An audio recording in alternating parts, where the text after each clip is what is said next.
dirais que c'est une émission, donc pour faire simple déjà dès le début avec les bases factuelles, c'est une émission hebdomadaire tous les mardis soirs de 20h à 22h, 22h30. Ouais, donc on est sur un format de 2h, 2h30. C'est un talk show tel qu'on pourrait le trouver à la télé. La différence, c'est que on essaie d'avoir ce ton qui est propre à la plateforme sur laquelle on diffuse, qui est Twitch. Un ton qui est un peu moins télévisuel, justement. On n'est pas non plus dans une dynamique de recevoir des invités pour faire de la promo à tout prix. On a envie de proposer un moment aux gens qui sortent de leur quotidien. Vraiment le mardi soir, on a envie de proposer une ambiance. On fait pas on essaie de faire à notre juste mesure de l'information sur des sujets qui nous paraissent importants et qui méritent d'être traités, parfois qui sont pas suffisamment traités dans les médias traditionnels.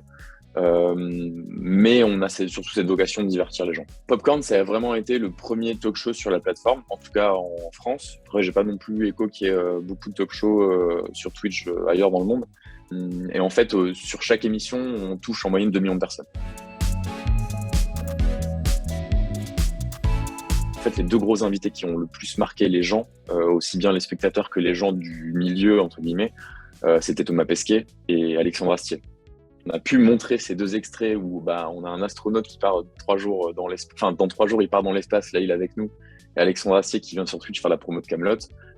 Les gens se sont dit, il y a peut-être quelque chose à faire. Et à partir de ce moment-là, on a enfin été démarché sans pour autant qu'il y ait ce besoin de dire, c'est nous. Maintenant, on commence à vous connaître et du coup, ça fait plaisir. Et c'est là qu'on voit qu'on touche très large parce que on sait que l'audience de Squeezie, les gens qui s'intéressent à Squeezie sont forcément beaucoup plus jeunes que Thomas Pesquet. Et pour autant, on touche quasiment autant de monde sur YouTube avec les deux. Donc, ça s'équilibre. Après, on n'est pas dans cette idée de se dire on veut absolument des gens qui plaisent aux jeunes, des gens qui plaisent. On est juste, on se dit juste, ces personnalités, elles ont une actualité qui nous fascine.